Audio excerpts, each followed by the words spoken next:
भक्त्या प्रणम्य वीरं सर्वज्ञं सर्वजन्तुहितदक्षं करणानुयोगदीपं पूर्वे स्वान्तस्तमो विघातार्थं।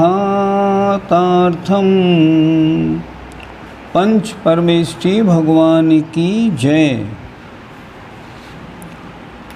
पृष्ठ 36। अब पहले रिवीजन करते हैं थोड़ा सा कषाय के बारे में। कल कषाय मार्गना शुरू हुई थी।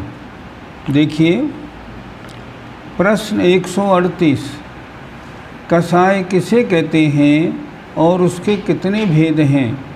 हमने कल पढ़ाया था जो आत्मा के सम्यक्त और चारित्र गुण का घात करे उसे कषाय कहते हैं। भेद कितने थे? भेद 25। अनंतानुबंधी, अप्रत्याख्यानावरण, प्रत्याख्यानावरण और संजुलन, इन चारों के क्रोध, मान, माया, लोभ 16 भेद और 9 कषाय सब मिलाने से कषाय के भेद होते हैं 25। अब पहली प्रश्न 139, अनंतानुबंधी कषाय किसे कहते हैं। चलो अरे उत्तर देखिए, अनंत संसार का कारण होने से मिथ्यात्व को अनंत कहते हैं। इस अनंत के साथ जिसका अनुबंध है, जो हमेशा पाया जाता है, अर्थात जो आत्मा के सम्यक्त गुण का घात करे उसे अनंतानुबंधी कषाय कहते हैं। अनंतानुबंधी कषाय जब तक है तब तक सम्यक तो नहीं होता। और आपको पढ़ाया था हमने, चौथे गुणस्थान में उपसम सम्यक दृष्टि हो, अनंतानुबंधी कषाय का उदय हो जाए तो क्या होता है, दूसरे गुणस्थान में गिर जाता है, शासादन में आ जाता है। अब 3 अन्य कषाय और हैं और इनका क्या कार्य है देखिए जरा। अप्रत्याख्यानावरण, प्रत्याख्यानावरण और संजुलन कषाय किसे कहते हैं। बहुत अच्छी, हमेशा याद रखनी है परिभाषा। जो एक देश चारित्र माने प्रतिमाएं न लेने दे वो अप्रत्याख्यानावरण, जो सकल चारित्र अर्थात मुनि न बनने दे वो प्रत्याख्यानावरण, और जो कषाय चारित्र की पूर्णता नहीं होने दे वो संजुलन कषाय। ये कषाय करती क्या हैं। ये कषाय हमारी आत्मा को ऐसा कर देते हैं कि वो श्रावक के व्रत या मुनि के व्रत लेने को तैयार नहीं हो पाता। वो ये सोचता है बहुत मुश्किल है, कौन लेगा, कैसे पलेंगे। इन कषायों का ये कार्य है। आगे आइए, शक्ति की अपेक्षा इनके कितने भेद हैं। उन्होंने बताया शक्ति की अपेक्षा क्रोधादि कषायों के 4 भेद हैं। जैसे क्रोध कितने प्रकार का, एक अनंतानुबंधी, अप्रत्याख्यानावरण, प्रत्याख्यानावरण और संजुलन। इनमें अंतर क्या है। तो अनंतानुबंधी क्रोध है वो पत्थर की रेखा के समान है। अप्रत्याख्यानावरण क्रोध पृथ्वी की रेखा के समान, प्रत्याख्यानावरण क्रोध धूलि की रेखा के समान, और संजुलन कषाय संजुलन क्रोध जो है वो पानी की रेखा के समान है। इसमें अंतर क्या पड़ा, कल एक बात नहीं बताई थी वो आज बता रहे हैं। जो अनंतानुबंधी क्रोध है, जैसे पत्थर की रेखा मिटती नहीं बहुत समय तक, उस तरह जो क्रोध बैर बन जाता है आदमी उसको कभी नहीं भूलता। इसका समय कितना होता है, अनंत काल, कम से कम भी तो 6 महीने से ज़्यादा इसका वासना काल है। अप्रत्याख्यानावरण पृथ्वी की रेखा के समान, पृथ्वी की रेखा थोड़े दिनों में मिट जाती है। इसका वासना काल कितना, अधिक से अधिक 6 माह। प्रत्याख्यानावरण कषाय धूलि की रेखा के समान, वो बहुत जल्दी मिट जाती है। इसका वासना माने रहने का काल कितना, 15 दिन मैक्सिमम, और संजुलन कषाय के रहने का काल कितना? अंतर्मुहूर्त। अगर अंतर्मुहूर्त से ज़्यादा कषाय रह रही है तो वह प्रत्याख्यानावरण। अगर 15 दिन तक रह रही है, 6 माह तक है तो अप्रत्याख्यानावरण, और बहुत दिनों तक रह रही है तो अनंतानुबंधी कषाय होती है। इसी तरह चारों कषायों को बताया गया है कि अनंतानुबंधी कैसे, अप्रत्याख्यानावरण कैसे, प्रत्याख्यानावरण कैसे और संजुलन कैसे, ये इसमें बताया गया। टिप्पण में क्या लिखा हुआ था वो भी जरा ध्यान दे दें। अनंतानुबंधी का क्या काम है? ये द्विमुखी है, सम्यक्त्व का भी घात करती है और चारित्र का भी घात करती है। किस चारित्र का घात करती है? किसी चारित्र का नहीं करती। तो ये क्या करती है? चारित्र को घात करने वाली जो अप्रत्याख्यानावरण, प्रत्याख्यानावरण और संजुलन कषाय हैं, इनके अनंत प्रवाह को बनाए रखती है। मैं हूँ तो तुम सुरक्षित हो, और वो करती हैं चारित्र का घात। तो इस तरह उनका प्रवाह सुरक्षित रखने के कारण अनंतानुबंधी कषाय को द्विमुखी कहा गया है। इसका काम 2 स्थानों पे है, सम्यक्त्व का भी घात और चारित्र का भी घात। कल हमने एक बात और समझाई थी। अगर कोई ये कहे कि अनंतानुबंधी कषाय चारित्र का घात करती है, तो ये बताइए अनंतानुबंधी कषाय के हटने पर कौन सा चारित्र हो जाएगा? उत्तर मिलेगा कोई सा चारित्र नहीं होगा। क्यों नहीं होगा? कि वो देश चारित्र, सकल चारित्र का घात नहीं करती। वो तो घात करने वाली कषायों का प्रवाह अनंत बनाए रखती है। इसलिए अनंतानुबंधी कषाय का अभाव होने पर, मान लो अनंतानुबंधी कषाय चौथे गुण स्थान में नहीं है तो कोई चारित्र प्रकट नहीं होता। कल मैंने बताया था सोनगढ़ परंपरा वाले लोग ये मानते हैं कि अनंतानुबंधी के अभाव होने पर स्वरूपाचरण चारित्र होता है। ये मान्यता बिल्कुल ठीक नहीं। सोनगढ़ का जो मोक्ष मार्ग प्रकाशक है उसमें भी लिखा हुआ है अनंतानुबंधी कषाय किसे कहते हैं? क्या लिखा? जो स्वरूपाचरण चारित्र ना होने दे। ये गलत है, इसका भी ध्यान रखना है हमेशा। आइए अब आगे बढ़ें। नो कषाय किसे कहते हैं? जिनका उदय क्रोधादि कषायों की अपेक्षा न्यून माने हल्का होता है। ये नो कषाएँ स्वयं कार्य नहीं करती, ये अन्य अनंतानुबंधी अप्रत्याख्यान, प्रत्याख्यान, संजुलन के साथ कार्य करती हैं। नो कषाय माने किंचित कषाय, किंचित कषाय माने थोड़ी कषाय। अगला प्रश्न देखिए, किस कषाय का उदय किस गुण स्थान तक होता है? देखें, इधर सरकाओ, इधर सरकाओ। अनंतानुबंधी कषाय का उदय दूसरे गुण स्थान तक। अनंतानुबंधी के गुण स्थान पहला और दूसरा। अप्रत्याख्यानावरण का उदय चौथे गुण स्थान तक। अप्रत्याख्यानावरण के गुण स्थान 1 से 4। प्रत्याख्यानावरण का उदय 5वें गुण स्थान तक अर्थात 1 से 5, और संजुलन का उदय 1 से 10वें गुण स्थान तक होता है। नो कषायों का उदय 8वें गुण स्थान तक होता है। 6 नो कषायों का हास्य, रति, अरति, शोक, भय, जुगुप्सा, और जो 3 वेद हैं उनका उदय 9वें गुण स्थान के सवेद भाग तक होता है।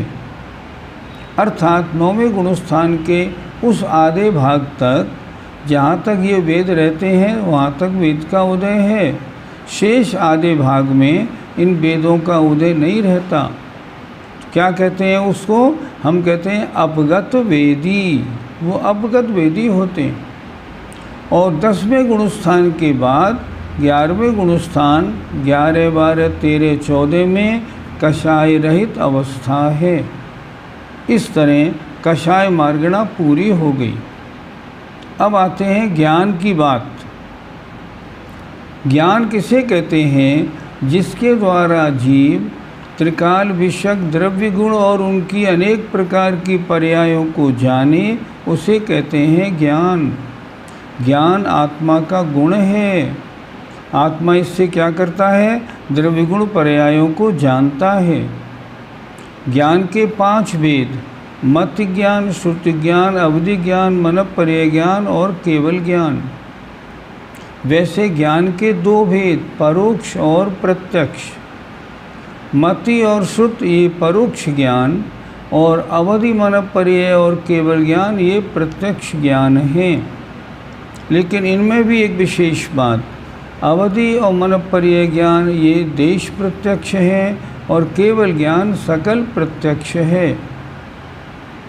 अगर इसमें हम छायोपशमिक और क्षायिक की बात रखें तो मति, श्रुत, अवधि और मनःपर्यय ये 4 ज्ञान छायोपशमिक हैं और केवल ज्ञान क्षायिक ज्ञान है। मति ज्ञान किसे कहते हैं? इंद्रिय और मन की सहायता से जो ज्ञान होता है वह मति ज्ञान है। इसके भेद कितने? इसके भेद 4: अवग्रह, ईहा, अवाय और धारणा। अवग्रह का मतलब किसी वस्तु को जब आत्मा जानती है तो पहले होता है दर्शन। दर्शन का मतलब होता है कुछ है, कुछ काला सा नहीं, कुछ लंबा सा नहीं, कुछ है, इसका नाम दर्शन। और दर्शन के बाद में कुछ लंबा सा है, कुछ पीला सा है, इसका नाम है अवग्रह।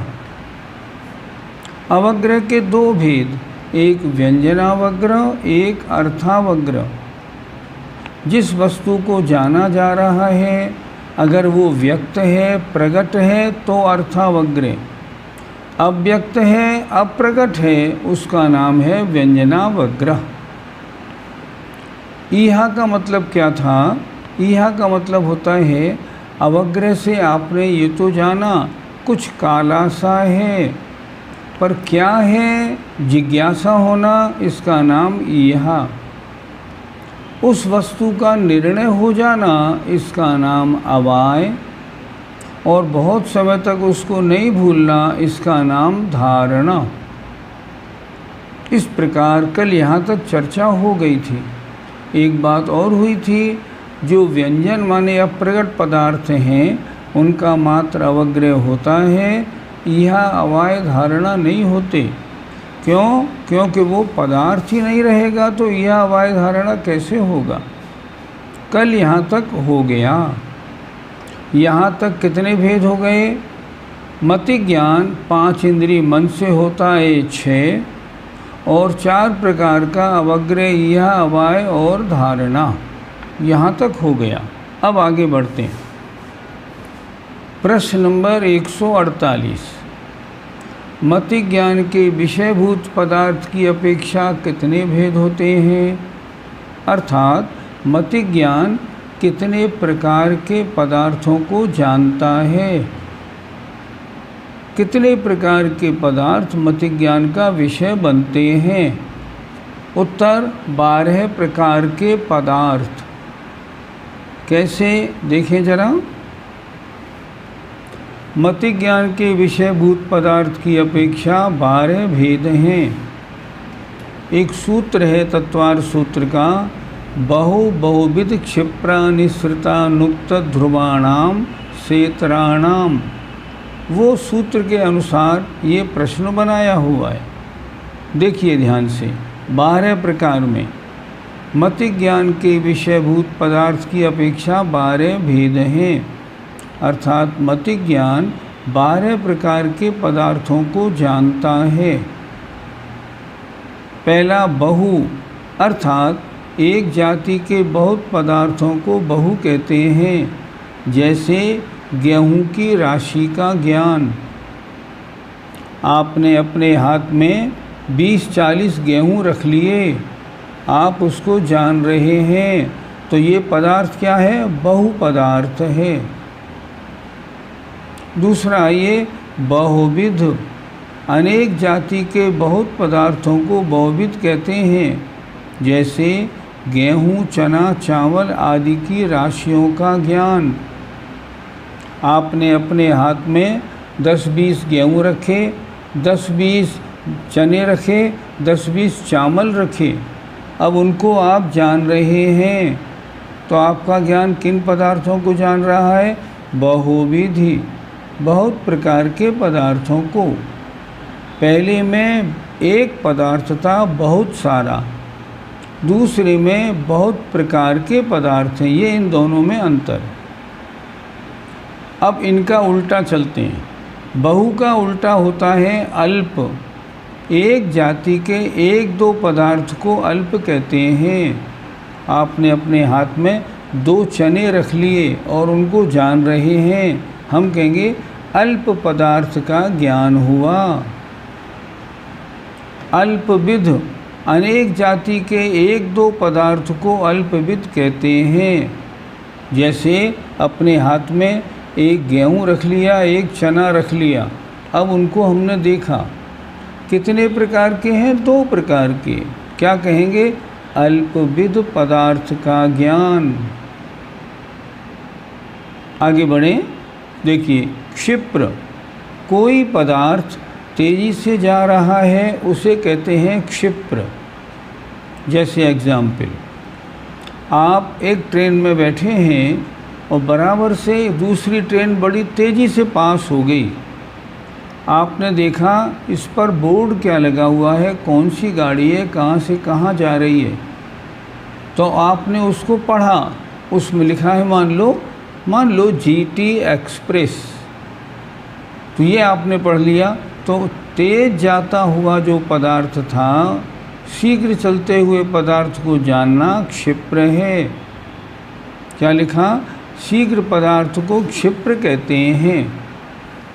और नंबर 6 अक्षिप्र, इससे उल्टा, मंद गति से चलने वाले पदार्थ को अक्षिप्र कहते हैं। जैसे बैलगाड़ी को जानना। बहुत से कैसे लोग होते हैं, जब उन्हें पढ़ाओ थोड़ा जल्दी जल्दी, तो वो क्या कहते हैं? जल्दी जल्दी मत पढ़ाइए, धीरे धीरे पढ़ाइए, हमारे समझ में नहीं आता। तो धीरे धीरे पढ़ाना अक्षिप्र है और जल्दी पढ़ाना क्षिप्र है। 2 तरह का पदार्थ हुआ। आगे चलें। अनिश्रित और निश्रित। निश्रित कहते हैं पूर्ण प्रकट वस्तु का ज्ञान। अनिश्रित कहते हैं पूर्ण प्रकट नहीं हो, थोड़ा वस्तु का एक देश प्रकट हो उसका ज्ञान। देखिए नंबर 7, वस्तु के एक देश को देखकर समस्त वस्तु के ज्ञान को अनिश्रित कहते हैं। निश्रित कहते हैं प्रगट, अनिश्रित माने अप्रगट।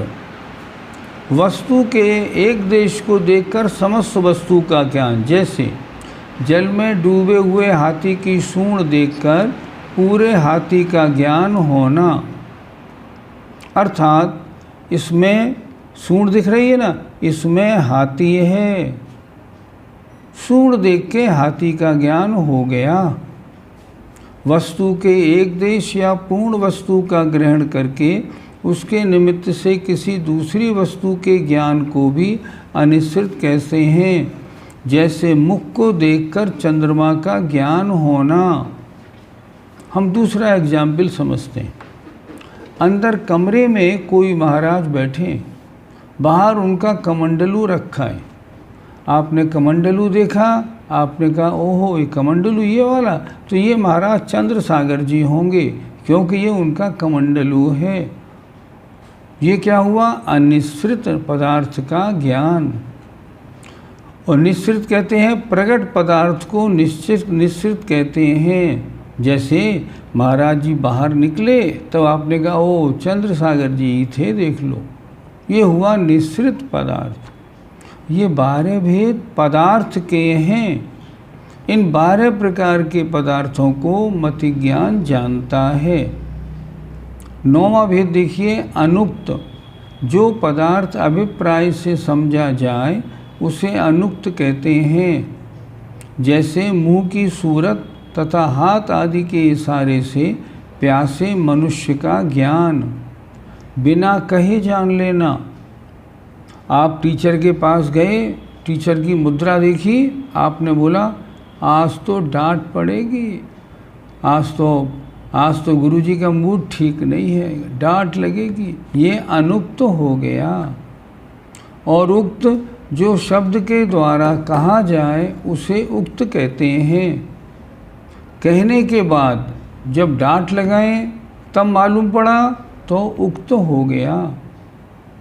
ध्रुव माने स्थिर पदार्थ को ध्रुव कहते हैं, जैसे पर्वत आदि, जैसे लाल किला, ये ध्रुव पदार्थ। और अध्रुव माने क्षण स्थायी पदार्थ को अध्रुव कहते हैं, जैसे बिजली आदि चमकी और गायब हो गई। ये 12 क्या हैं? ये 12 प्रकार के पदार्थ होते हैं। एक बार फिर समझते हैं, आइए देखिए। नंबर 1, बहुत पदार्थों का ज्ञान। बहुविध, बहुत प्रकार के पदार्थों का ज्ञान। अल्प, थोड़े पदार्थ का ज्ञान। अल्पविध, थोड़े प्रकार के पदार्थ का ज्ञान। क्षिप्र, तेज जाते हुए पदार्थ का ज्ञान। अक्षिप्र, धीमे चलते हुए पदार्थ का ज्ञान। अनिश्रित, वस्तु के एक देश को देखकर पूरी वस्तु का ज्ञान। और निश्रित, पूरी वस्तु सामने आ जाने पर वस्तु का ज्ञान। अनुक्त, बिना कहे अभिप्राय समझ लेना। और उक्त, कहने पर समझना। आगे ध्रुव, स्थिर पदार्थ को कहते हैं ध्रुव। ये कौन सा किला है, ये कौन सी इमारत है, कौन सा पर्वत है, उसको जानना ध्रुव। और अध्रुव माने क्षण स्थायी पदार्थ को अध्रुव कहते हैं, जैसे बिजली चमकी और गायब हो गई। इन 12 प्रकार के पदार्थों को मति ज्ञान जानता है। आगे देखिए, व्यंजनावग्रह के 4 भेद हैं केवल, अर्थात वो चक्षु और मन से तो होता नहीं। अप्रगट पदार्थों का ज्ञान क्यों नहीं होता? कि चक्षु और मन प्रगट पदार्थ को जानते हैं, इसलिए तो बाकी 4 इंद्रियों से व्यंजनावग्रह होता है। तो व्यंजनावग्रह के भेद कितने हुए? चक्षु और मन को छोड़कर 4 इंद्रियों की अपेक्षा। और अर्थावग्रह के भेद कितने हो गए? 6, 5 इंद्रिय और मन से, और 4 प्रकार का अवग्रह या अवाय धारणा, कुल मिला के 24। कुल भेद हो गए 28। और इन 28 प्रकार का ज्ञान किनको जानता है? 12 प्रकार के पदार्थों को। तो मति ज्ञान के भेद हो गए 336। अब दूसरा प्रश्न करें, व्यंजनावग्रह के कितने भेद हुए? व्यंजनावग्रह 4 प्रकार का, और 12 प्रकार के पदार्थों में गुणा किया तो 12 चौका 48। अर्थावग्रह कितने प्रकार का? अर्थावग्रह देखिए, बहुत अच्छी तरह समझिए। अर्थावग्रह कितने प्रकार का? अर्थावग्रह 6 चौका 24, और 12 का गुणा किया 288। 288 प्रकार का अर्थावग्रह, 48 प्रकार का व्यंजनावग्रह। इस तरह मति ज्ञान के 336 भेद हो गए। अब आपका ज्ञान कैसा मति ज्ञान है, इसमें से आप ढूंढ लीजिए। अगर आपको जल्दी समझ में आ जाती है तो क्षिप्र है, देर से समझ में आती है तो अक्षिप्र है, पूरा बताएं तब समझ में आती है तो निश्रित है, इशारे से समझते हैं तो अनिश्रित है। ऐसा इस प्रकार 5 इंद्रिय और मन से होने वाला जो मति ज्ञान है उसके 336 भेद हुए। हमारे कितने भेद हो सकते हैं? 5 इंद्रिय और मन हमारे 6 हैं, और 4 प्रकार का मति ज्ञान हो सकता है। हमारे 336 प्रकार का मति ज्ञान हो सकता है। अब अगला ज्ञान देखते हैं। ज्ञान मार्गणा में ज्ञान के 5 भेद थे, मत, श्रुतावधि, मन, परेय और केवल ज्ञान। अब देखते हैं श्रुतिक ज्ञान। प्रश्न नंबर 149, श्रुतिक ज्ञान किसे कहते हैं, उसके कितने भेद हैं? मतिक ज्ञान के द्वारा जाने हुए पदार्थ का अवलंबन लेकर उससे भिन्न पदार्थ के ज्ञान को श्रुतिक ज्ञान कहते हैं। मतिक ज्ञान पूर्वक ही श्रुतिक ज्ञान होता है। क्या मतलब? जैसे कोई वस्तु आपने देखी, ये वस्तु देखी, ये किसकी है? अच्छा, ये उस दुकान से लाया होगा, ये उनके यहाँ मिलती है, इतने रुपए की है, इतने प्रकार की मिलती है, इन्होंने इसको चॉइस किया है, ये श्रुतिक ज्ञान। अर्थात और समझें, मतिक ज्ञान से जाने हुए पदार्थ को विशेष जानना श्रुतिक ज्ञान है। जैसे आपके कान में शब्द पड़ा विस्रसोपचय, पहले पढ़ाया था ना? हाँ, तो विस्रसोपचय आपने कान से सुना, ये मतिक ज्ञान। अब विस्रसोपचय होता क्या है, ये आपने देखा, ये श्रुतिक ज्ञान। हर वस्तु वर्गणा, वर्गणा सुनी कान से, ये मतिक ज्ञान हुआ। वर्गणा होती क्या है, उसे कहते हैं श्रुतिक ज्ञान।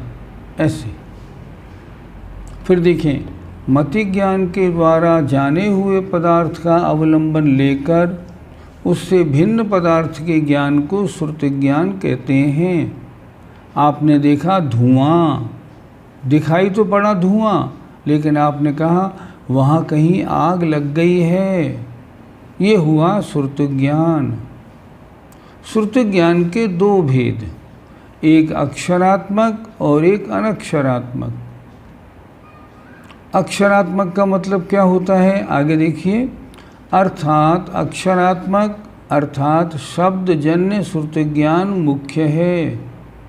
मैं आपको पढ़ा रहा हूँ तो आपको अक्षरात्मक श्रुतिक ज्ञान हो रहा है। जो अक्षर स्वरूप हो वो अक्षरात्मक, और जो अनक्षर स्वरूप हो, अक्षर स्वरूप नहीं हो, वो अनक्षरात्मक। देखें, श्रुतिक ज्ञान के 2 भेद हैं, अक्षरात्मक और अनक्षरात्मक। अक्षरात्मक अर्थात शब्दजन्य श्रुतिक ज्ञान मुख्य है, क्योंकि उपदेश, शास्त्राध्ययन, ध्यान आदि की अपेक्षा मोक्ष मार्ग में और लेन देन आदि की अपेक्षा समस्त लोक व्यवहार में शब्द और तज्जन्य बोध की मुख्यता है। लोक में भी हमारा सारा काम शब्दों से होता है, और मोक्ष मार्ग में भी हमारा सारा काम शास्त्र को पढ़ो, ध्यान लगाओ, किस मंत्र का चिंतन करो इत्यादि। इसमें क्या होता है, जितना हम करते हैं इसमें भी शास्त्र अर्थात अक्षरात्मक की मुख्यता है। अनक्षरात्मक श्रुतिक ज्ञान एक इंद्री से लेकर 5 इंद्री तक सभी जीवों के पाया जाता है, परंतु ये लोक व्यवहार में मोक्ष मार्ग में उपयोगी नहीं है। अनक्षरात्मक श्रुतिक ज्ञान से क्या लेना? ठंडी हवा चली, चलो चलो घर चलें और कोट या शॉल लेके आएं, नहीं तो इसके लगने से हम बीमार हो जाएंगे, हमें बुखार आ जाएगा। ये अनक्षरात्मक श्रुतिक ज्ञान।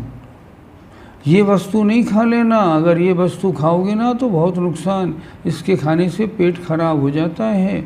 ये अनक्षरात्मक श्रुतिक ज्ञान।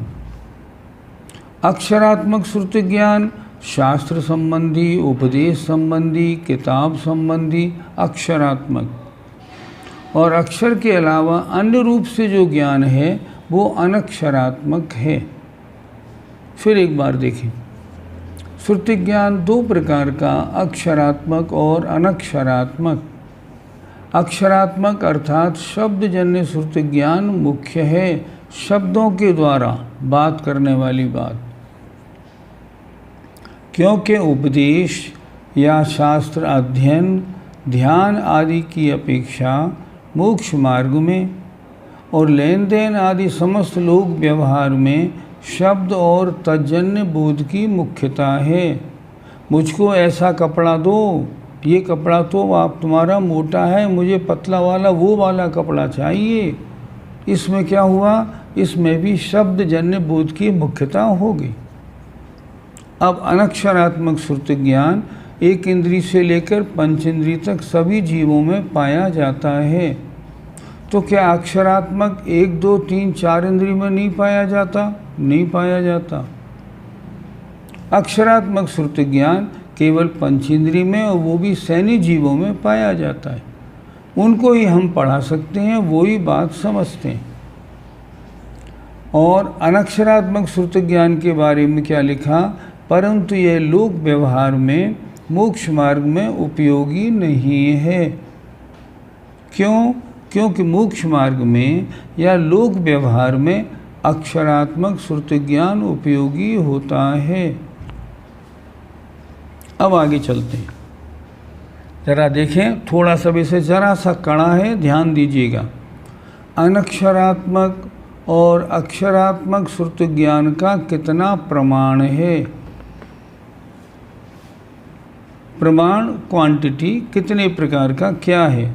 उत्तर देखें, अनंत भाग वृद्धि, असंख्यात भाग वृद्धि, संख्यात भाग वृद्धि, संख्यात गुण वृद्धि, असंख्यात गुण वृद्धि, अनंत गुण वृद्धि, इन 6 स्थानों की पतित वृद्धि की अपेक्षा से पर्याय समास रूप अनक्षरात्मक श्रुति ज्ञान के सबसे जघन्य स्थान से लेकर उत्कृष्ट स्थान पर्यंत असंख्यात लोक प्रमाण भेद होते हैं। ये अनक्षरात्मक श्रुति ज्ञान की चर्चा है। थोड़ा विषय कड़ा है, जरा ध्यान दीजिएगा।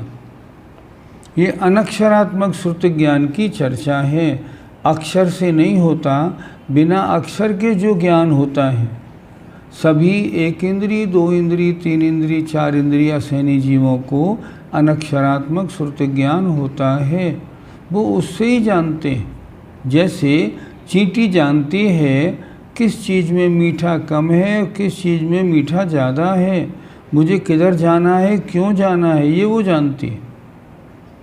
अब देखें, वो अनक्षरात्मक श्रुति ज्ञान कितने प्रकार का? असंख्यात लोक प्रमाण भेद वाला। असंख्यात लोक प्रमाण का मतलब क्या होता है? असंख्याता संख्यात, अनंत नहीं, असंख्यात प्रकार का होता है। कैसा होता है? सबसे छोटे ज्ञान को हमने लिया पर्याय ज्ञान। अब इसमें अनंत भाग की वृद्धि करो। बहुत थोड़ी वृद्धि हुई, थोड़ी ज़्यादा वृद्धि करनी है तो असंख्यात भाग की वृद्धि करो। उससे और ज़्यादा करनी हो तो संख्यात भाग की वृद्धि करो। अनंत भाग वृद्धि ये बढ़ोतरी सबसे कम है। असंख्यात भाग वृद्धि उससे ज़्यादा है। संख्यात भाग वृद्धि उससे भी ज़्यादा है। और संख्यात गुण वृद्धि उससे भी ज़्यादा है। असंख्यात गुण वृद्धि उससे बहुत ज़्यादा हो गई। और अनंत गुण वृद्धि ये तो सबसे ज़्यादा हो गई। इतनी प्रकार का ज्ञान होता है। सबसे छोटा ज्ञान पर्याय ज्ञान। अब उससे अनंत भाग वृद्धि करो, असंख्यात भाग वृद्धि करो, इनको बढ़ाओ तो इतनी सारा क्या लिखा देखिए, 61 स्थान पतित वृद्धि की अपेक्षा से पर्याय समास रूप अनक्षरात्मक श्रुति ज्ञान के सबसे जघन्य स्थान से लेकर सबसे जघन्य स्थान पर्याय, और फिर उसके आगे बढ़ता बढ़ता पर्याय समास आदि वृद्धि बढ़ता बढ़ता ज्ञान है। कितने भेद हुए इसके अनक्षरात्मक के? जघन्य स्थान से लेकर उत्कृष्ट स्थान पर्यंत असंख्यात लोक प्रमाण। इतने भेद हो गए, अर्थात असंख्याता संख्यात, कोई काउंटिंग नहीं, इतने प्रकार का ज्ञान होता है। अच्छा, अक्षरात्मक श्रुति ज्ञान कितने प्रकार का? देखें, द्विरूप वर्ग धारा के छठे वर्ग का जितना प्रमाण है, अर्थात इकट्ठी प्रमाण, उसमें से एक कम करने से जितना प्रमाण बाकी रहे उतना ही अक्षरात्मक श्रुति ज्ञान का प्रमाण है। कुछ शब्द इसमें कड़े आ गए। अब इन्होंने लिखा ना इकट्ठी। इकट्ठी क्या होता है? अब इकट्ठी को आपको समझना है तो प्रश्न नंबर 154 देखिए, थोड़ा पलट लीजिए।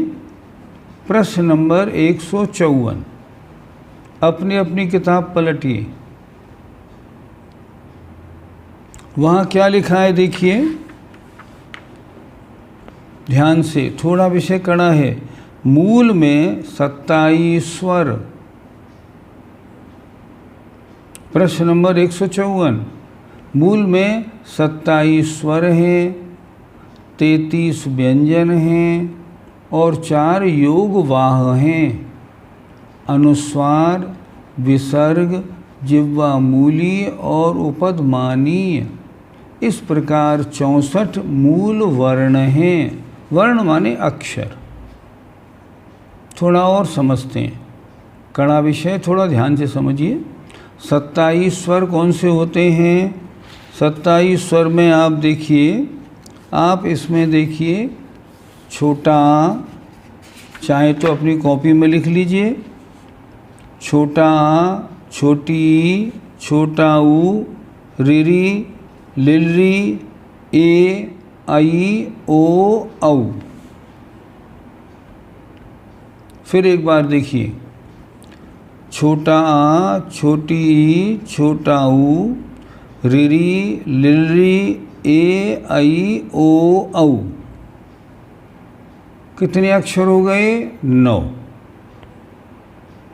पहले अपन बात कर रहे हैं, पहले हम लोग बात कर रहे हैं इनके बारे में, अक्षरों के बारे में।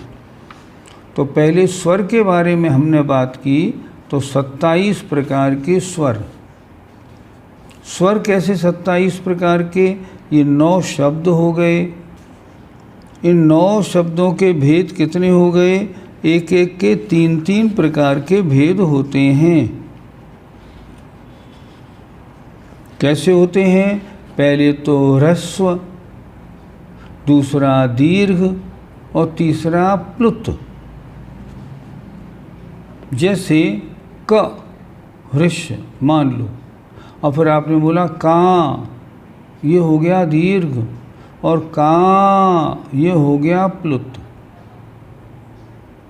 इसी तरह इन 9 में ये 3 लगा लीजिए, ह्रस्व, दीर्घ और प्लुत। कितने तरह के हो गए ये? अब ये हो गए 27 तरह के स्वर। व्यंजन कितने प्रकार के होते हैं? प्रश्न नंबर 154 में व्यंजन 33 प्रकार के होते हैं। इनको कैसे जोड़ेंगे? देखिए, एक होता है, आज की पढ़ाई ज़रा थोड़ी सी कड़ी है, मैं जल्दी नहीं करूँगा। पहला कवर्ग, काखा गाघा या, फिर चवर्ग, चाछा जाझाना, फिर टवर्ग, टाठा डाढ़ाना, फिर तवर्ग, ताथा दाधाना, फिर पवर्ग, पाफा बाभा मा। ये हो गए 25। अब 25 के बाद में फिर हमने क्या किया? या, रा, ला, वा, ये 4 ले लिए। 25 वो हो गए और 4 और ले लिए, 29। अब इसके बाद आए शा, शा, शा, हा, 4 ये हो गए। कुल मिला के 25, 4 29 और 4 33, ये 33 हो गए व्यंजन। हम क्या बता रहे हैं आपको? हम ये बता रहे हैं शब्द कितने प्रकार के होते हैं। तो हमने ये बताया आपको, स्वर 27 प्रकार के, व्यंजन 33 प्रकार और योग वाह 4 प्रकार के। अनुस्वार अंगा जैसे चंदन, और एक होता है विसर्ग। विसर्ग लगता है उसमें, संस्कृत में लास्ट में 2 बिंदियां लगाई जाती हैं, वो होता है विसर्ग। और इसके अलावा 2 और होते हैं, एक जिह्वामूलीय और उपदमानीय। कड़ा विषय हो गया, हाँ थोड़ा कड़ा है, लेकिन समझ लेंगे एक बार तो ठीक रहेगा। मैं ये समझा रहा हूँ, कुल मिला के अक्षर कितने, कुल मिला के 64 प्रकार के अक्षर हो रहे हैं। जिह्वामूली और उपदमानीय। जिह्वामूली को हम कैसे समझें? जिह्वामूली को हम ऐसे समझें जैसे दुख, इसमें का जिह्वामूली। दूसरा हमने लिखा उपदमानीय को कैसे समझें? रामः फलम खादति, तो राम फलम खादति, ये उपदमानीय। कितने प्रकार के अक्षर हो गए? 64 प्रकार के, सब मिला के। इनमें सारी मात्राएं भी हो गई और सब कुछ हो गया। तो ये क्यों बताए जा रहे हैं? ये इसलिए बताए जा रहे हैं, अक्षरात्मक श्रुति ज्ञान कितने प्रकार का होता है। आपने लिखा था एकट्ठी। एकट्ठी क्या होती है? एक संख्या है जो प्रश्न नंबर 154 में दी हुई है। आप देखिए 20 अक्षर वाली, 1 8 4 4 6 7 4 4, ये क्या है? ये संख्या, इसे कहते हैं एकट्ठी। सारे श्रुत के अक्षर कितने हैं? 20 अक्षर प्रमाण हैं। प्रश्न नंबर 154 में एकट्ठी की परिभाषा दी हुई है। अब आप आ जाइए लौट के यहीं पे, प्रश्न नंबर 150, पन्ना पलट लीजिए और उस पे आ जाइए। प्रश्न नंबर 150 में द्विरूप वर्ग धारा में छठे वर्ग का जितना प्रमाण है, अर्थात एकट्ठी प्रमाण, अर्थात 20 अक्षर प्रमाण एक संख्या, उसमें से एक कम करने से जितना प्रमाण बाकी रहे उतना ही अक्षरात्मक श्रुति ज्ञान का प्रमाण है। क्या समझ में आया? विषय बड़ा कड़ा हो गया आज तो। ये समझ में आया इन 64 प्रकार के कुल शब्दों से कितने शब्द बन सकते हैं अगर उनको बनाए ना, मिला मिला के। जैसे कमल, फिर कमाल, फिर कमिल, फिर कमील, ऐसे बनाएं। सब में सारी मात्राएं लगाएं, सबको शब्दों के अनुसार एक से एक जोड़ें। सब करेंगे तो विदाउट एनी रिपीटेशन ये 20 संख्याओं वाली, ये एक सारे सब को मिलाने से इतने अक्षर बन जाएंगे। क्या लिखा देखिए, द्विरूप वर्ग धारा में छठे वर्ग का जितना प्रमाण है, अर्थात एकट्ठी प्रमाण, अर्थात 20 अक्षर वाली एक संख्या, उसमें से एक कम करने से जितना प्रमाण बाकी रहे उतना ही अक्षरात्मक श्रुति ज्ञान का प्रमाण है। अर्थात इन छोटे या बड़े या इन काखा गाघा इन सब के द्वारा और अनुस्वार और विसर्ग इन सब के द्वारा क्या होता है, इन सब के द्वारा कितने शब्द बन सकते हैं इनका प्रमाण दिया एकट्ठी प्रमाण। एकट्ठी प्रमाण 20, तो हमारा सारा श्रुत कितना हो गया? 20 अक्षर वाली संख्या प्रमाण हो गया। हमने उसमें से एक घटा दिया था, शेष संख्या हो गई 20 अक्षर वाली प्रमाण संख्या। तो सारा श्रुत कितना है, शब्द कितने हैं? हमारा जो श्रुत है शब्दात्मक, उसमें से एक भी शब्द बाकी नहीं बचा कि कोई शब्द आपको वहाँ नहीं मिले, सब मिलेंगे। 100 सबके अर्थ होते हैं। तो कितना श्रुत हो गया? एकट्ठी प्रमाण, अर्थात 20 अक्षर की एक संख्या हो गई। इतना अक्षरात्मक श्रुति ज्ञान है। अनक्षरात्मक कितने प्रकार का था? ऊपर देखिए 150 में, उसमें लिखा था असंख्यात लोक प्रमाण भेद हुए। ज़्यादा भेद किसके हुए? अनक्षरात्मक के। अक्षरात्मक के भेद कम हुए। 20 अक्षर प्रमाण संख्या कम है, असंख्यात लोक प्रमाण वाली संख्या ज़्यादा है। एक बार फिर समझ लेते हैं। अनक्षरात्मक जो बिना अक्षर के बात करे, उसके कितने भेद? देखिए 6 प्रकार की स्थान पतित वृद्धि, और सबसे कम पर्याय ज्ञान। उसमें पर्याय ज्ञान में जगन स्थान से लेकर उत्कृष्ट स्थान पर्यंत असंख्यात लोक प्रमाण भेद हो गए। अक्षरात्मक कितना है? एक अट्ठी प्रमाण, अर्थात 20 अक्षर की एक संख्या। अब आगे चलें। विस्तार से श्रुति ज्ञान के कितने भेद होते हैं? श्रुति ज्ञान के 20 भेद होते हैं। पर्याय पर्याय समास, अक्षर अक्षर समास, पद पद समास, संघात संघात समास, प्रतिपत्तिक प्रतिपत्तिक समास, अनुयोग अनुयोग समास, प्राभृत प्राभृत समास, प्राभृत प्राभृत समास, वस्तु वस्तु समास, पूर्व और पूर्व समास। 20 प्रकार के भेद हो गए। ये भेद किसके हुए? ये भेद हुए श्रुति ज्ञान के 20 भेद इन्होंने बताए। अब और देखते हैं आगे।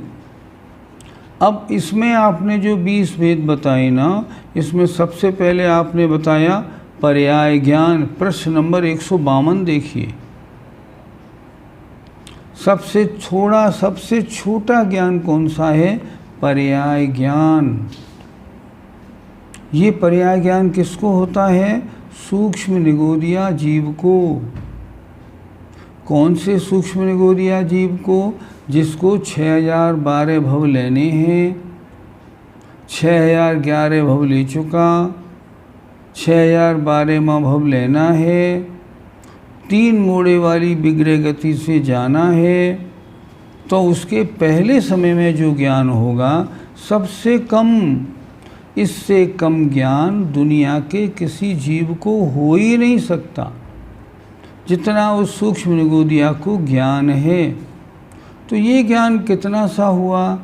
कितना सा भी ज्ञान हो, पर ज्ञान है तो आत्मा का गुण तो है ना।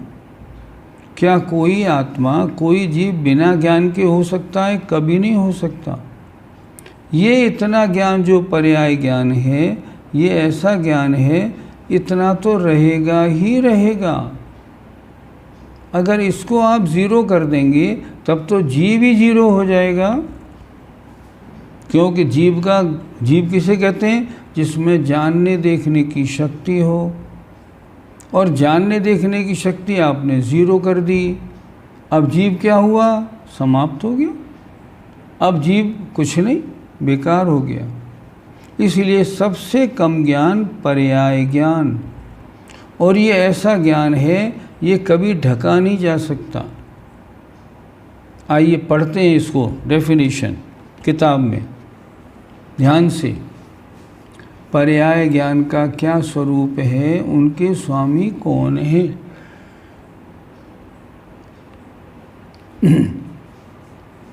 उत्तर: सूक्ष्म निगोदिया लब्ध पर्याप्तक जीव के एक अंतर मुहूर्त में अधिक से अधिक 6012 भव संभव हैं।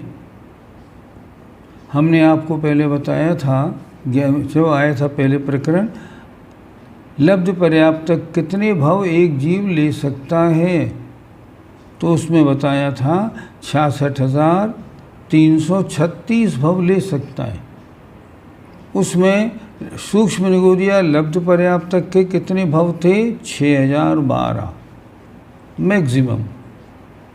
तो यहाँ वही बात हो रही है, सूक्ष्म निगोदिया लब्ध पर्याप्तक जीव की एक अंतर मुहूर्त में अधिक से अधिक 6012 भव संभव हैं। उनमें भ्रमण करके 6011 में तो भ्रमण हो गया। 6011 में भ्रमण कर लिया। उनमें भ्रमण करके अंत के अपर्याप्त शरीर को, मतलब 6012 में अपर्याप्त शरीर को 3 मोड़ों के समय में, मतलब 3 मोड़ों से धारण करे। 1 मोड़े वाला नहीं, 3 मोड़े वाला। तो 3 मोड़े के समय में स्पर्शन, उसके इंद्रिय एक है, तो स्पर्शन इंद्रिय जन्य मति ज्ञान पूर्वक लब्ध अक्षर रूप सबसे जघन्य ज्ञान जो होता है उसको पर्याय ज्ञान कहते हैं। क्या बात बनी? सूक्ष्म निगोदिया लब्ध पर्याप्तक जीव जिसको 6012 भव लेने थे, उसने 6011 भव ले लिए। अब 6012 में भव के लिए वो 3 मोड़े वाली गति से जाए।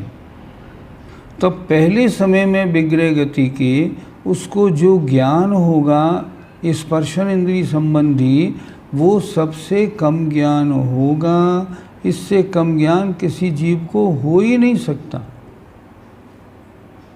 फिर एक बार शुरू से चलता हूँ, ध्यान दीजिए। सूक्ष्म निगोदिया लब्ध पर्याप्तक जीव के एक अंतर्मुहूर्त में अधिक से अधिक 6000 भव संभव है, 6012 भव संभव हैं। उनमें भ्रमण करके अंत के अपर्याप्त शरीर को 3 मोड़ों के समय में स्पर्शन इंद्रिय, यहाँ लिखना चाहिए था 3 मोड़ों के प्रथम समय में, प्रथम समय में स्पर्शन इंद्रिय से उत्पन्न मति ज्ञान पूर्वक जो लब्धि अक्षर रूप माने सबसे कम, सबसे जघन्य ज्ञान होता है, उसको पर्याय ज्ञान कहते हैं। इसमें विशेषता केवल यही है कि इसको आवरण करने वाले अर्थात इस ज्ञान को भी ढकने वाले कर्म का फल अगर पर्याय ज्ञान हो जाए तब तो फिर ज्ञानोपयोग का अभाव होने से जीव का भी अभाव हो जाता है। अगर कोई इस पर्याय ज्ञान को भी ढकने वाला कर्म बन गया तो जीव ज्ञान रहित हो जाएगा, तो उसके ज्ञानोपयोग का भी अभाव हो गया। परंतु कम से कम पर्याय रूप ज्ञान जीव के अवश्य पाया जाता है। ये तो पाया ही जाएगा, अन्यथा वो जीव जो है ना, वो जीव अजीब बन जाएगा। ऐसा नहीं। इससे यह ज्ञान निरावरण होता है, अर्थात इसे कोई ढक नहीं सकता, क्योंकि इसे घातने वाले पर्याय नामक श्रुति ज्ञानावरण का प्रभाव पर्याय समास ज्ञान पर पड़ता है, पर्याय नामक ज्ञान पर नहीं पड़ता। अर्थात सबसे कम ज्ञान जो पर्याय है, इसको ढकने वाला कोई भी कर्म होता ही नहीं। अगर इसको ढक लेगा तब तो आत्मा ज्ञान शून्य हो जाएगी।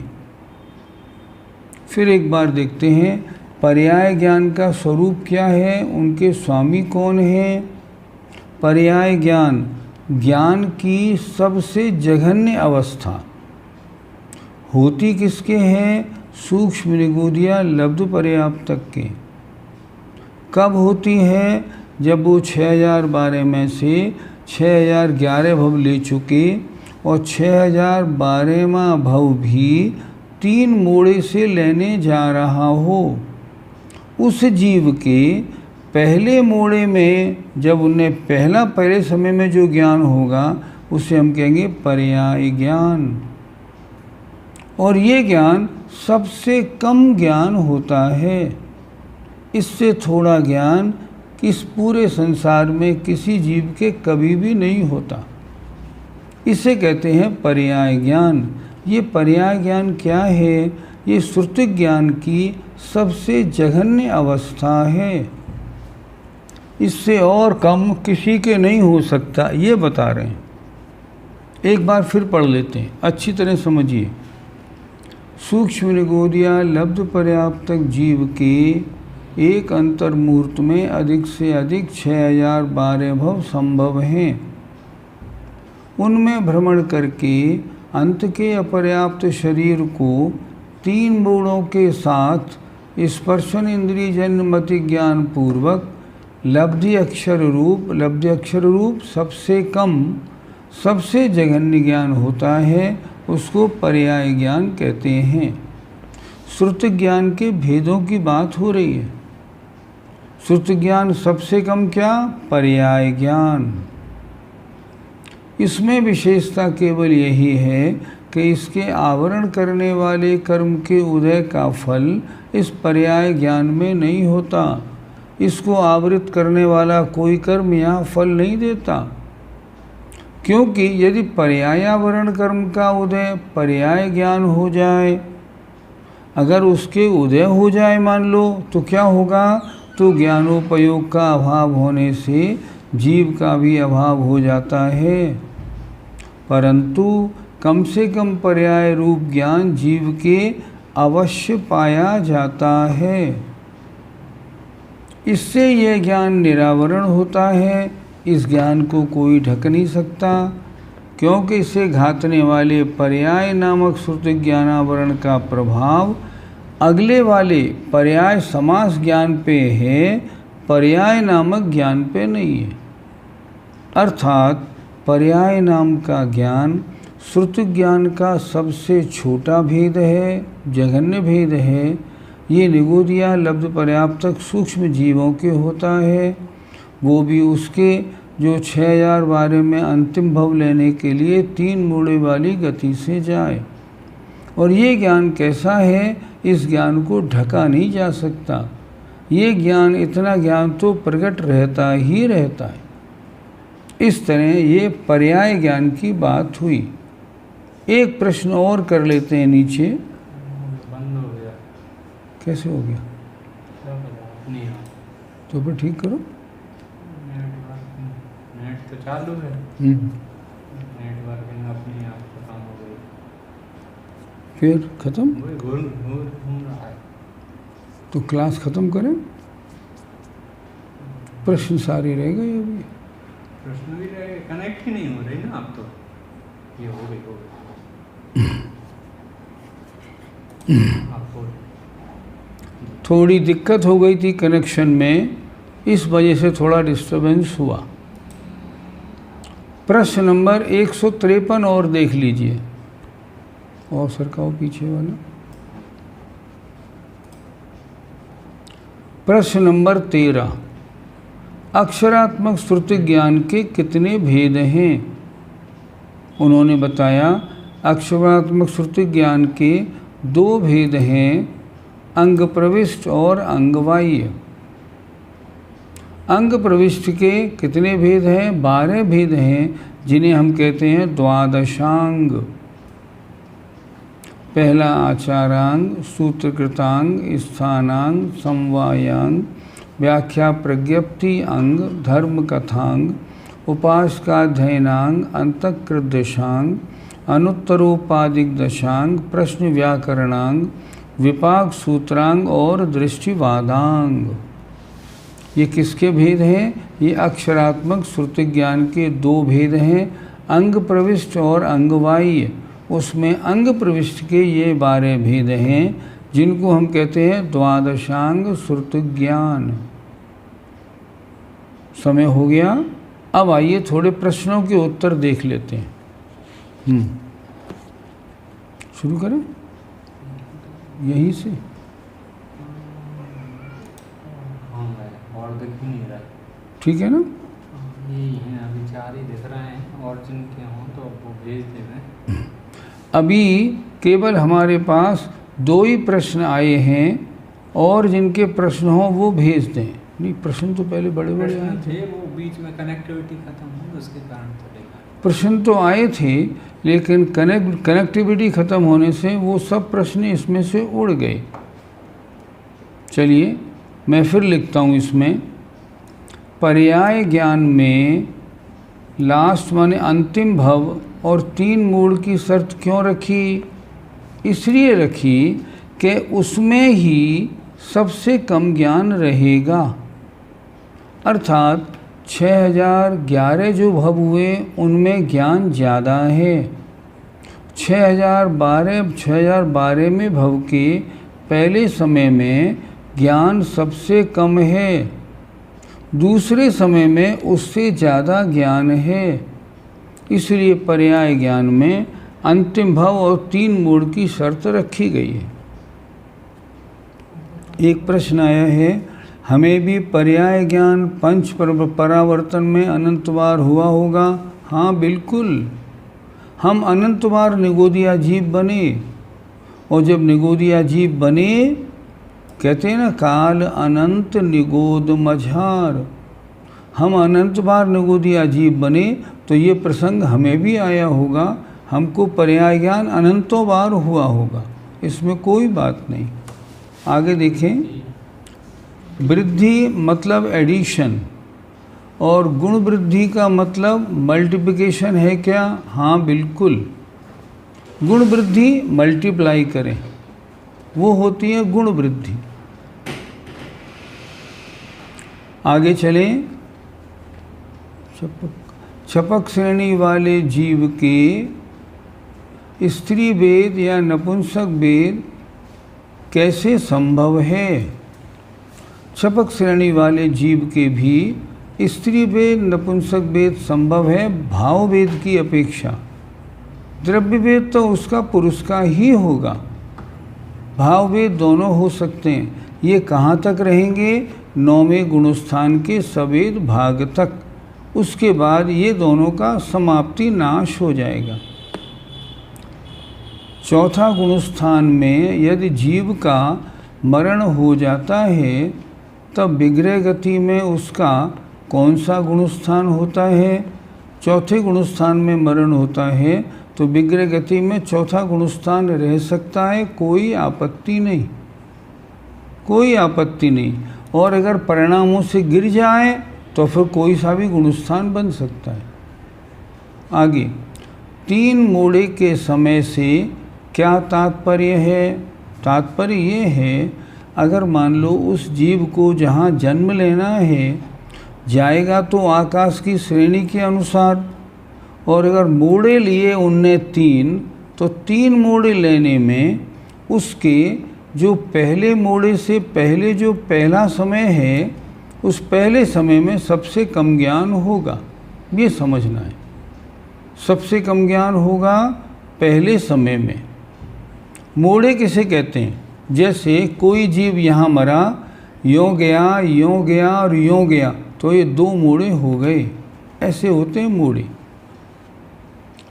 हाँ, चक्रमल क्या होता है? कषायों के बारे में आया चक्रमल। चक्रमल माने जो बैलगाड़ी का पहिया होता है, उस पहिए में जो ग्रीस लगाई जाती है ना, काला काला मैल होता है, उसे कहते हैं चक्रमल। उसके अनुसार कषायों का परिवर्तन होता है। ये 20 भेद अक्षरात्मक के या अनक्षरात्मक के? ये अक्षरात्मक के हैं। देखिए, ज़रा ध्यान से देखिए, प्रश्न नंबर 150 में क्या लिखा? प्रश्न नंबर 150 में लिखा, जो अनक्षरात्मक है, जो अनक्षरात्मक है उसके तो असंख्यात लोक प्रमाण भेद हैं, उसके तो इतने भेद हैं। अच्छा, 151 की बात कर रहे हैं ये।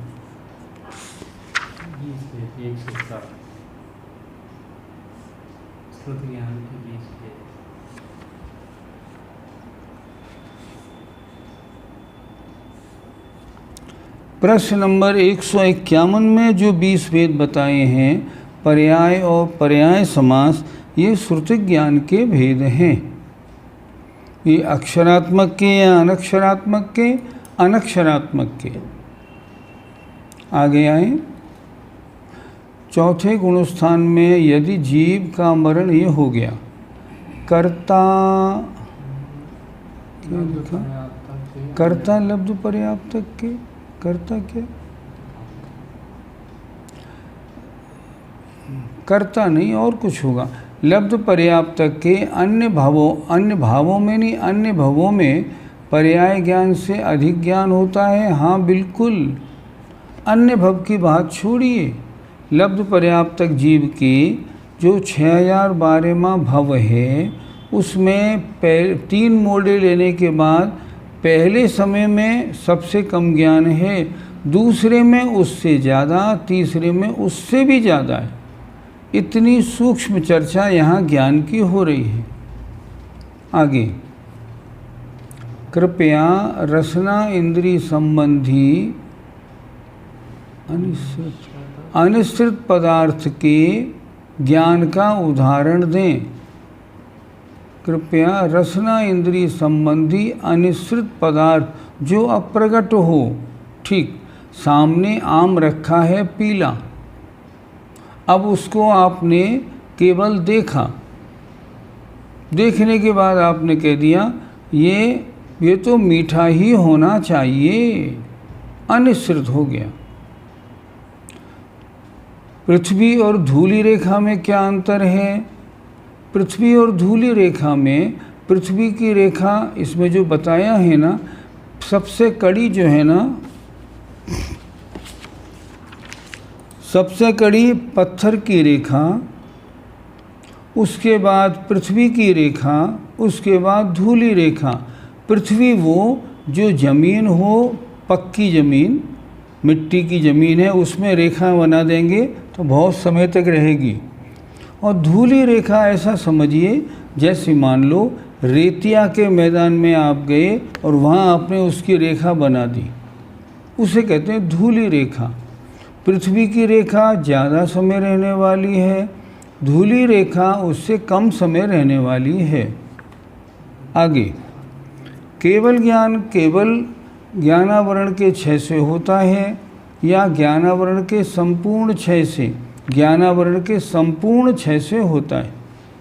जब केवल ज्ञानावरण का क्षय होता है तो अन्य 4 का क्षय, उसके साथ ही पूरे ज्ञानावरण कर्म का नाश हो जाता है।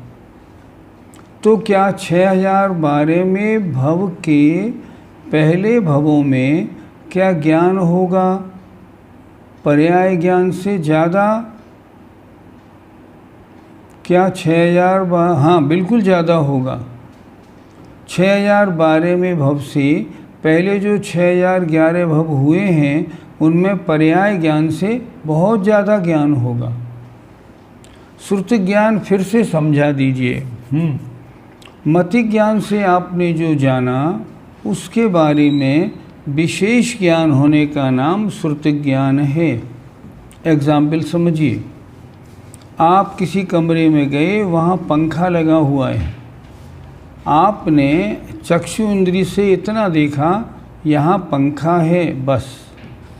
अब इसके बारे में ये पंखा किस कंपनी का है, कितने रुपए का है, कितना पुराना है, आवाज़ क्यों दे रहा है, इसमें खराबी क्या है, ये सब श्रुति ज्ञान है। मति ज्ञान से जाने हुए पदार्थ को विशेष रूप से जानना श्रुति ज्ञान है। पर्याय समास क्या है?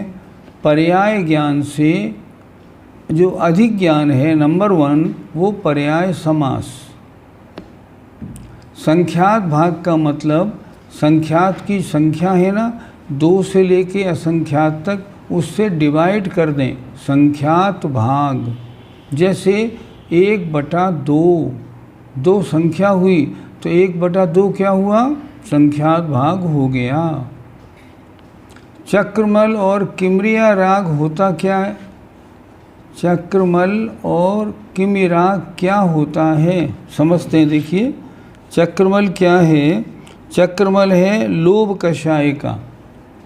इसमें सबसे बड़ा हुआ किमी रागवत, अर्थात जैसे कपड़े में कोई छपाई होती है ना और वो पक्की होती है, उस तरह कृमि रागवत। दूसरा आपने पूछा किमि रागवत जो पक्के रंग की छपाई है उस तरह। और चक्रमल का मतलब होता है बैलगाड़ी के पहिए की जो चिकनाई है वो लग जाए, जो धुलने के बाद छूट जाती है, ऐसा लोभ। आगे आए, अनक्षरात्मक के एक एग्जाम्पल देकर समझा दीजिए। मैंने बताया ना, अनक्षरात्मक श्रुत ज्ञान, जैसे सामने एक वस्तु रखी है, आपने उसको देखा, देखने के बाद ये वो वस्तु है, इसके खाने से तो इतना नुकसान हो जाता है, इसलिए इसे कोई नहीं खाएगा, ये तो पोटेशियम साइनाइड है, इसके खाने से मर जाते हैं। ये सब, ये अक्षरात्मक नहीं, ये अनक्षरात्मक ज्ञान है। आगे, आज केरल की जो घटना सुनी वह दिल दहला देने वाली है। उस गर्भवती हथनी को किस प्रकार से ऐसी भयानक वेदना को सहना पड़ा। हम जो यह सब पढ़ रहे हैं, उस ज्ञान को उस घटना से कैसे संबंध किया जाए ताकि हमारे परिणामों में समता हो तथा हम ऐसी भयंकर घटना का शिकार न बने और न किसी के लिए निमित्त बने। अरविंद कुमार जी से निवेदन, ऐसे प्रश्न यहाँ नहीं देने हैं। यहाँ जिज्ञासा समाधान नहीं हो रहा, यहाँ क्लास चल रही है। आप केवल वही प्रश्न करें जो आपको पढ़ाए जा रहे हैं। आगे आए नीचे, विग्रह गति में कौन सा ज्ञान होता है। ये तो इस बात की बात है ना, विग्रह गति में कौन सा ज्ञान, मति ज्ञान, श्रुत ज्ञान हर जीव के होता है। जो निगूदिया है उसके भी कुमति ज्ञान, कुश्रुत ज्ञान तो होगा ही। उस निगूदिया को क्या समझ में आएगा, उसके जितना ज्ञान है ना एक इंद्री का, उतना समझ में आएगा। नो कषाय किंचित कषाय है तो क्या किंचित बंद होगा, नहीं। नो कषाय हमेशा बड़ी जो कषाय हैं उनके साथ में उदय में आती हैं, लेकिन नो कषाय अनुभाग बंद और स्थिति बंद में कारण नहीं होती, क्योंकि ये हल्की कषाय हैं। उनमें कारण कौन होती हैं, अनंतानुबंधी, अप्रत्याख्यान आदि कषाय। तो 6011 भव में कैसा ज्ञान रहेगा, 6012 में भव से ज़्यादा ज्ञान रहेगा। AI ओग में दीर्घ वर्ण कैसे बनेगा, ये तो स्वयं दीर्घ है। जैसे मान लो अब ओ है, अब ओ में अगर आपने ओ बोला तो ह्रस्व हो गया, ओ बोला तो दीर्घ हो गया, और ओ बोला तो प्लुत हो गया, ऐसे हो जाएगा। आइए आगे, मति ज्ञान और अक्षरों के भेद बताइएगा फिर से। मति ज्ञान और अक्षरों के भेद बताइएगा फिर से। अक्षरों के भेद नहीं, मति ज्ञान के तो 336 भेद है ना। नहीं, आपका प्रश्न स्पष्ट नहीं हुआ। आगे आप देखना, पर्याय समास, प्रभूत समास समझना। प्रभूत क्या, पर्याय समास, प्रभूत समास समझना। आपका प्रश्न क्लियर नहीं है सुनीता जी का। आगे आइए, नरुतो और संख्यात गुण में क्या समझें, नारुतो। ये विनीता जी का भी सही नहीं लिखा इन्होंने।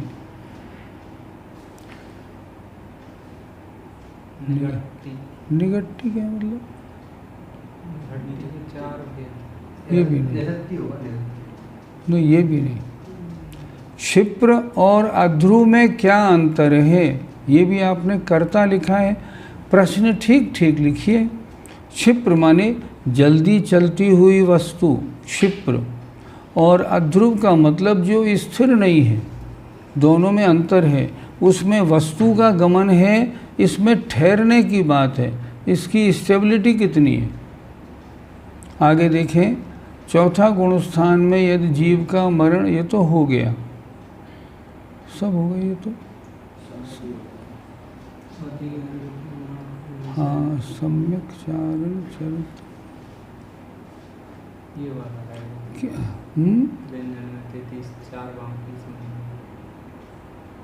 समय आपका हो गया। अभी 2-1 प्रश्न रह गए हैं। फिर निवेदन, आप जो भी लिखें ना हिंदी साफ सही लिखें। आप समझ में ही नहीं आ रही है बहुत सारी बात। चलिए बस हो गया, समय आपका पूरा हो गया। चलिए, जय जिनेंद्र, जय जिनेंद्र।